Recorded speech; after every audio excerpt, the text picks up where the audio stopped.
Hola, muy buenas tardes. Bienvenidos a abrir nuevamente la Biblia. Estaba mirando entre las notas de estos programas, que ya estamos 632. Digo, ¿cuánto hace que no leemos un evangelio entero? Y empecé a ver, hace 2 años leímos entero el evangelio de Lucas. Y 6 meses después, el evangelio de Marcos. De manera que no me había dado cuenta cuánto tiempo no estábamos leyendo juntos uno de los 4 evangelios.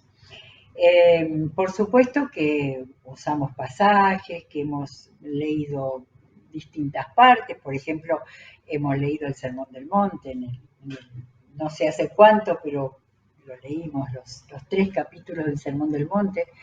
Pero es distinto cuando uno se dispone a leer un libro entero, de punta a punta, mirando, como insistimos siempre, el autor, la ubicación, por supuesto el lugar donde está. En este caso vamos a pararnos en el Nuevo Testamento, vamos a pararnos desde la vida de Jesús, pero hay un montón de cosas que tienen que ver con el descubrimiento que logramos con una lectura detenida y sobre todo que olvidemos que ya conocemos la mayor parte de los relatos, que nos saquemos esa mirada de leer un cuentito o un maravilloso relato, sino que estemos mirando la inspiración de Dios en aquel tiempo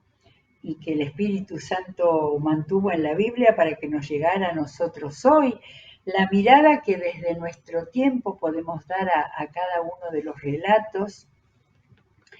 No me canso de decir lo que significó haber descubierto que el Señor inspiró, el Espíritu Santo inspiró a 4 hombres para que escribieran 4 evangelios diferentes, ¿sí? No muy seguiditos, hay un montón de preguntas que no están claras o que, por ejemplo, la introducción a una Biblia de estudio como la que yo tengo, dice, bueno, hay quienes dicen tal dato, hay quienes piensan que no, y no hay demasiada seguridad. Pero sí hay todo un trabajo que tiene que hacer cada uno con el texto bíblico de ir dándose cuenta, buscando, mirando. En lo primero que vamos a leer hoy, he buscado varias referencias en el Antiguo Testamento y eso es lo que hace que descubramos la unidad de la Biblia y también la personalidad de quien escribió. En este caso, Mateo, el autor del primero de los evangelios. Creo que lo primero que hay que decir antes de comenzar a leerlo es que no es el primero que escribió un evangelio, que no se sabe exactamente quién fue el primero. Vamos a ir descubriendo, porque la idea es que vayamos preguntándonos, partiendo de eso, no doy nada por sentado. Lo voy a leer como si fuera la primera vez que lo leo, e ir descubriendo datos. Quizás vamos a comparar un poco en algunos episodios con los otros evangelios. Y en principio lo que sí sabemos es que posiblemente no fue el primero.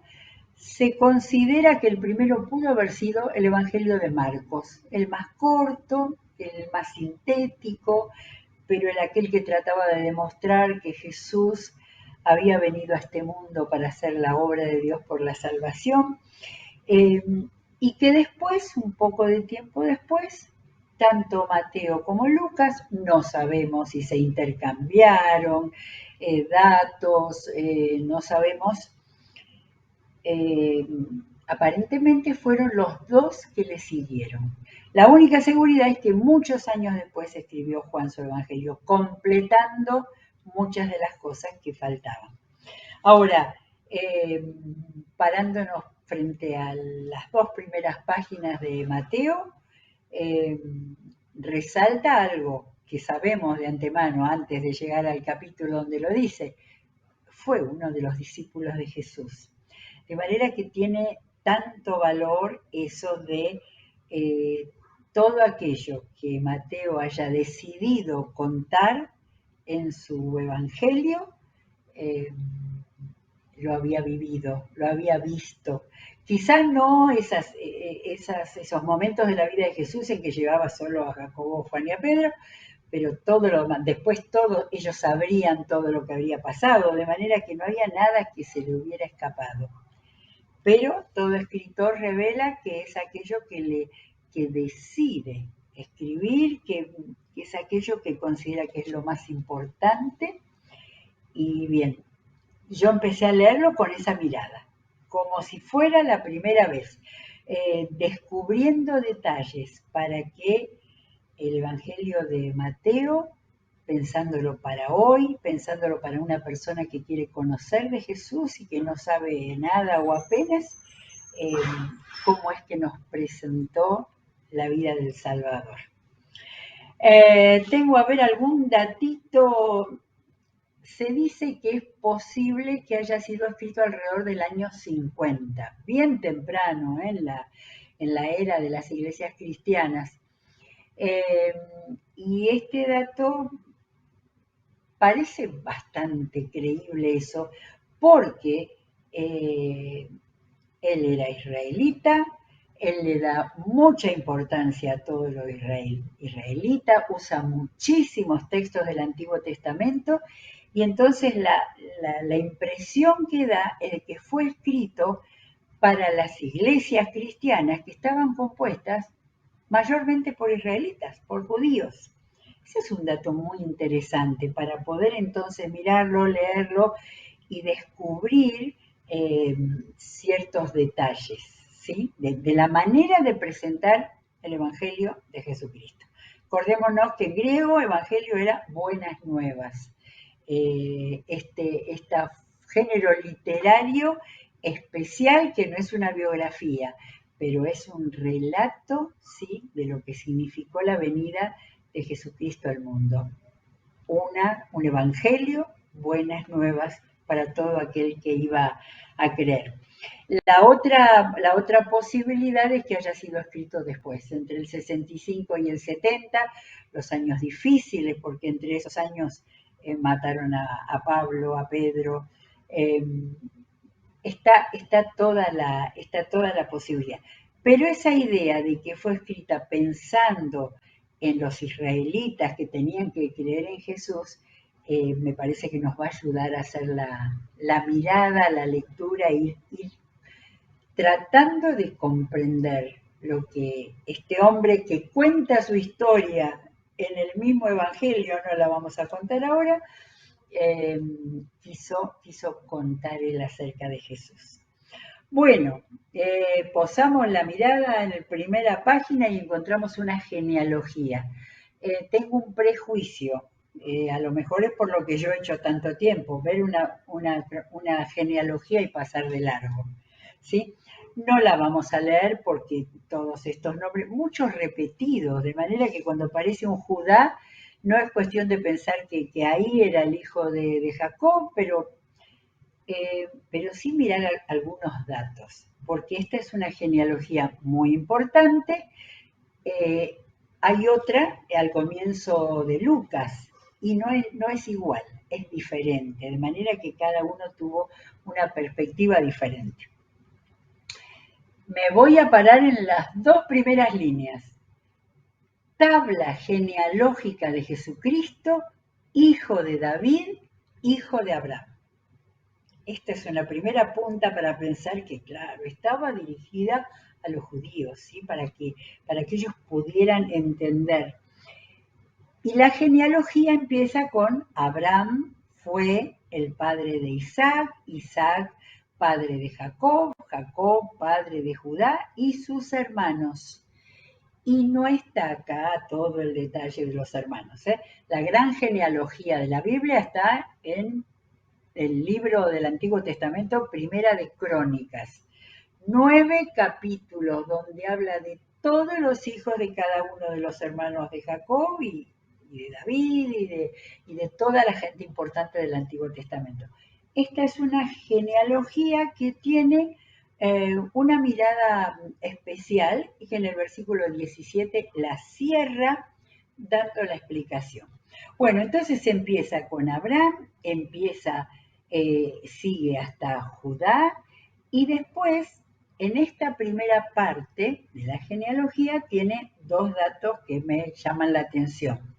Salmón, padre de Booz, Booz el que había sido el marido de Ruth, si leemos el libro de Ruth, padre de Booz, cuya madre fue Rahab, ¿sí? Rahab, aquella prostituta que bajó en el tiempo de Josué, los ayudó a los israelitas a escapar por el muro de la ciudad y así pudieron salvarse y ella y su familia fueron salvadas. Y Rahab estuvo en la genealogía de Jesús. Pero después sigue, claro, Booz, padre de Obed, cuya madre fue Ruth. El hijo que Booz y Ruth tuvieron fue Obed. Y Obed fue el padre de Isaí, e Isaí padre del rey David. No dice de David, del rey David, ¿sí? De manera que, vuelvo al primero, donde dice tabla genealógica de Jesucristo, hijo de David, hijo de Abraham.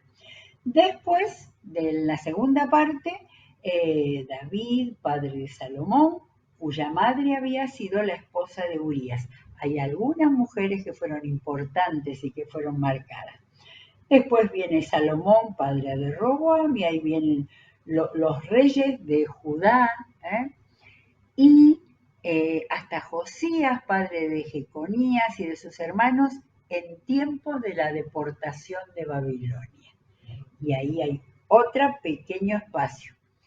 Y en el 12 dice, después de la deportación a Babilonia, Jeconías, Salatiel, Zorobabel, etcétera, etcétera, hasta Eleazar, padre de Matán, Matán, padre de Jacob, no aquel del comienzo, sino del último, y Jacob fue padre de José, que fue el esposo de María, de la cual nació Jesús, llamado el Cristo. De manera que primero, eso fue lo que fui descubriendo. En la primera línea habla de Jesucristo, hijo de David, hijo de Abraham, y acá termina la genealogía diciendo de Jesús llamado el Cristo, y ese era el nombre del ungido. Así que hubo en total 14 generaciones, desde Abraham hasta David, 14 de David hasta la deportación a Babilonia y 14 desde la deportación hasta el Cristo. Vuelve a nombrarlo acá como Cristo, ¿sí? No hay duda de que esto es parcial, que tienen que haber habido muchísimas más, pero es como una selección para marcar especialmente que Jesús había nacido de la genealogía desde Abraham, pasando por el rey David. Así que hubo en total 14 generaciones desde Abraham hasta David, 14 desde David hasta la deportación a Babilonia y 14 desde la deportación hasta el Cristo. Punto aparte, diríamos, versículo 18. Uno se puede preguntar, ¿cómo no empezó con todo el nacimiento de Jesús? Y eso quedó para Lucas.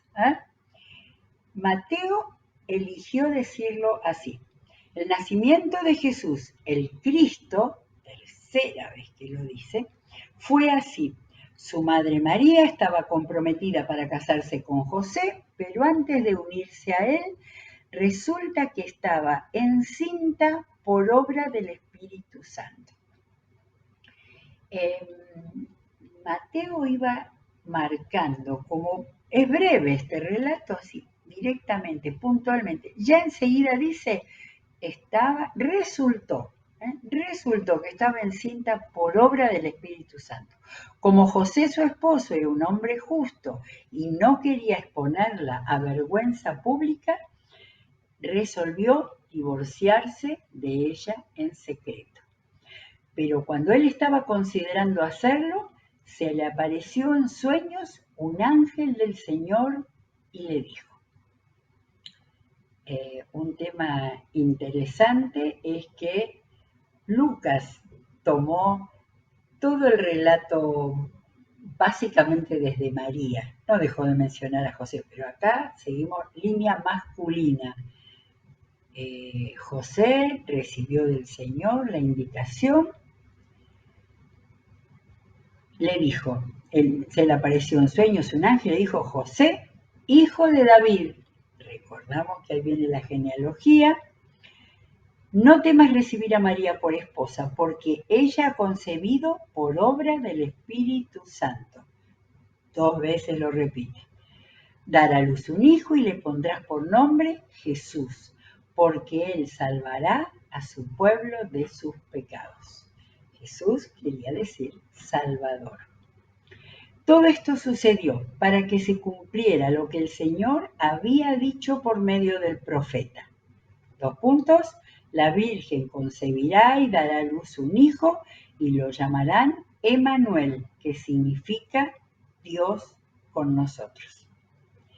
Primera cita del Antiguo Testamento. La Virgen concebirá un hijo, es Isaías 7:14, donde también, y bueno, no nos vamos a explayar mucho, pero el relato de esta profecía del comienzo, Isaías empieza despacito, en Isaías 7, en el capítulo 11, y después sigue avanzando hasta los cantos del Mesías. Hay mucha profecía acerca del Mesías. Pero en este caso se dice, en la traducción esta dice, la joven concebirá y dará luz un hijo y lo llamará Emmanuel. Y después hay toda una indicación que la primera... el primer significado de esta profecía era algo que se iba a cumplir pronto para el pueblo de Israel. Tenía que ver con algo que iba a suceder, que iba a ser anticipatorio, puesto que el judío Mateo tuvo en claro, y no hay por qué pensar que no haya sido inspirado por el Espíritu Santo para decir, aquella profecía del año 800 de Isaías se estaba también refiriendo a Jesús. Isaías 7:14. Cuando José se despertó, porque esto es todo el sueño, hizo lo que el ángel le había mandado y recibió a María por esposa, pero no tuvo relaciones conyugales con ella hasta que dio a luz un hijo, a quien le puso por nombre Jesús. Así que fijémonos que empieza a hablar del Cristo 3 veces, después habla de Jesús y el ángel marcó que el nombre iba a ser Jesús, pero la cita de Isaías decía Emmanuel, que era el otro nombre que se había dado a Jesús. De manera que tenemos ya todos los nombres de Jesús, ¿no? Tenemos el Cristo, Emmanuel y Jesús. Nada más del nacimiento. No está acá. En Mateo, el relato tan hermoso, tan recordado, que lo tenemos en la mente por el relato de Lucas, capítulo 2 dice algo, nos cuenta algo que no está en ninguno de los otros evangelios, de manera que es fundamental que lo conociéramos. Después de que Jesús nació en Belén de Judea, en tiempos del rey Herodes, importantísimo el detalle, el detalle del rey, este era Herodes el Grande, y que Jesús nació en Belén, llegaron a Jerusalén unos sabios procedentes del oriente. Se dice que la palabra más correcta sería unos magos, pero magos en cuanto, por eso la traducción de que sabios, no magos que hacían magia. También sí astrólogos, porque eran los observadores de las estrellas. ¿Dónde está el que ha nacido rey de los judíos?, preguntaron. Vimos levantarse su estrella y hemos venido a adorarlo. Los sabios estos eran gentiles, no eran israelitas. Para ellos había una revelación en los astros que le venía a hablar de el pueblo al cual habían llegado, el rey de los judíos. Cuando lo oyó el rey Herodes, se turbó y toda Jerusalén con él. Acá no explica por qué toda Jerusalén con él, pero evidentemente se puso como loco Herodes de manera tal de que empezó a haber una inquietud especial. Así que convocó de entre el pueblo a todos los jefes de los sacerdotes y maestros de la ley y les preguntó dónde había de nacer el Cristo. Claro, Herodes no era judío, Herodes era gentil. Él sabría mucho de los dioses, de los romanos y de los griegos, pero no tenía ni idea del Antiguo Testamento, de lo que era la palabra de Dios hasta ese momento. Y llamó, ¿no? Como siempre, a los que iban a ser después los que iban a tratar de hacerle la vida imposible a Jesús, los maestros de la ley, los que conocían la palabra, pero muy lejos el conocimiento a haberla recibido y obedecerla. Bueno, ellos sabían el Antiguo Testamento. En Belén de Judea le respondieron, porque esto es lo que ha escrito el profeta. Y evidentemente, no sé si ellos le dijeron la cita bíblica a Herodes, pero sí Mateo la puso. Pero tú, Belén, de la tierra de Judá, de ninguna manera eres la menor entre las principales de Judá, porque de ti saldrá un príncipe que será el pastor de mi pueblo Israel. Esto es Miqueas 5:2, un libro profético maravilloso. Allí el 5:1 es el contexto, pero no va a lo que queremos nosotros. Dice, pero de ti, Belén Efrata, era el nombre de la provincia, pequeña entre los clanes de Judá, saldrá el que gobernará a Israel. Sus orígenes se remontan hasta la antigüedad, hasta tiempos inmemoriales. Fíjense, profecía pura referida a Jesucristo y a su divinidad. Tal cual lo escribió Mateo y nos dice, porque Mateo supo bien todo lo que había pasado, luego Herodes llamó en secreto a los sabios y se enteró por ellos del tiempo exacto en que había aparecido la estrella. Leí por ahí que podía haber aparecido, como tantos millones de estrellas que hay en el firmamento, pero también que podía haber sido una conjunción entre Júpiter y Saturno que provocara un esplendor especial o un efecto especial que estos, que eran astrólogos, notaron que había algo y que estaba apuntando a Judea. Entonces los envió a Belén, ¿sí? A Judea, y les dijo, vayan e infórmense bien de este niño y tan pronto como lo encuentren, avísenme para que yo también vaya y lo adore. Hipócrita, peor, imposible. Después de oír al rey, siguieron su camino y sucedió que la estrella que habían visto levantarse iba delante de ellos hasta que se detuvo sobre el lugar donde estaba el niño. De manera que esto no fue una casualidad, es decir, estos hombres no creían, no conocían al Señor, sin embargo, hubo señales en los cielos que guiaron a los sabios. ¿Dónde estaba el niño? Al ver la estrella, se llenaron de alegría. Cuando llegaron a la casa, acá no cuenta de establo ni de nada de lo que hemos recibido por parte de Lucas. Cuando llegaron a la casa, vieron al niño con María, su madre, y postrándose lo adoraron. Abrieron sus cofres y le presentaron como regalos oro, incienso y mirra. ¿Sí? Hay mucho escrito acerca del significado, ¿no? Me acuerdo especialmente, el oro por el valor máximo pero la mirra porque era algo que se colocaba para el dolor, para el sufrimiento, era totalmente simbólico de lo que iba a ser la vida de Jesús. Entonces, advertidos en sueños de que no volvieran a Herodes, regresaron a su tierra por otro camino.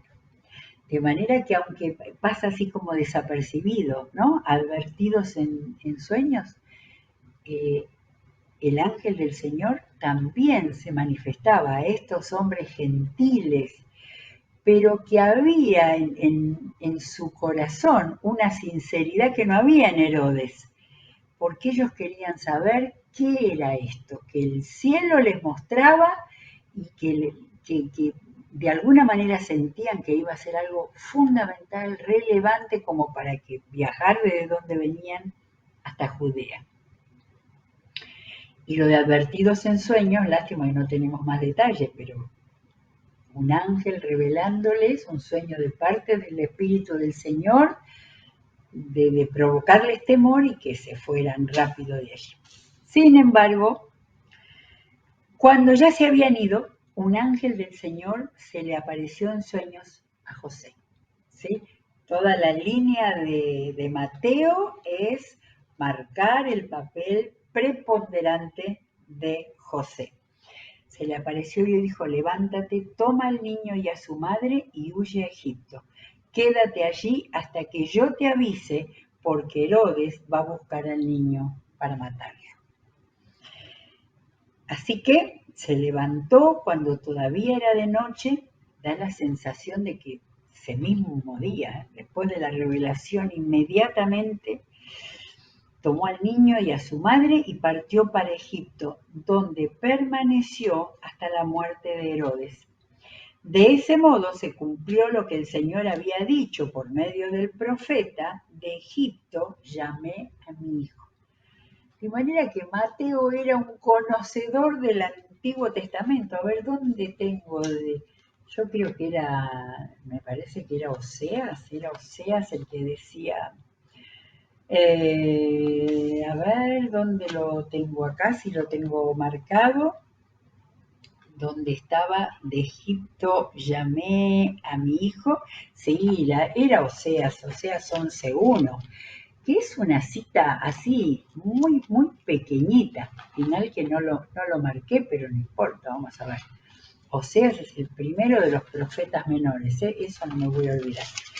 Oseas 11:1 es uno de esos pasajes amorosos de Dios para su pueblo. Desde que Israel era niño yo lo llamé, de Egipto llamé a mi hijo. Cuanto más lo llamaba, más se alejaba de mí. Pero Mateo tomó solamente: de Egipto llamé a mi hijo. Evidentemente, en el marco del Antiguo Testamento, esta palabra era: lo saqué de la esclavitud de Egipto.